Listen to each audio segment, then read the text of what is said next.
అంటే నేనేమనను, ముందు నుంచి పాపం కేసీఆర్ గారిని తప్పించి ఆ కుర్చీని గుంజుకోవాలని హరీష్ కేటీఆర్ పోటీ పడుతున్నారు. సో ఒకసారి వాళ్ళకి అవకాశం ఇస్తే వాళ్ళ పరిస్థితి ఏదో వాళ్ళకి అర్థం కావాలని కేసీఆర్ గారు మౌనంగా ఉన్నారని నేను అనుకుంటున్నా. కేసీఆర్ గారు క్రియాశీలక రాజకీయాలలో లేరు, వారి ఆరోగ్యం కూడా అంతంతగానే ఉంది. క్రియాశీలక రాజకీయాలలో లేకుండా ఆరోగ్యం అంతంతగా ఉన్న ఒక నాయకుడిని విమర్శించడం భావ్యం కాదని నేను భావిస్తున్నా. కేసీఆర్ గారు క్రియాశీలక రాజకీయాలకు వచ్చినప్పుడు తప్పకుండా వారి పట్ల నేను స్పందిస్తాను. నా సూచన ఒక్కటే మీకు, ఇక డెవలప్మెంట్ మీద ఫోకస్ పెడదాము.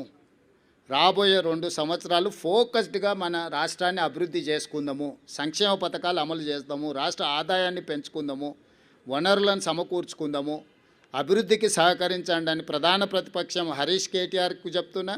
కేంద్రం నుంచి నిధుల కోసం సహకరించమని కిషన్ రెడ్డి గారికి చెప్తున్నా. మనమందరం కష్టపడదాం, మీరు కూడా ఈ కష్టాన్ని గుర్తించి ప్రజలకు చెప్పండి అని మీకు కూడా విజ్ఞప్తి చేస్తున్నా. అంతే తప్ప ఇంకా రాజకీయ విమర్శలకు తావు లేదు, అవసరం లేదు.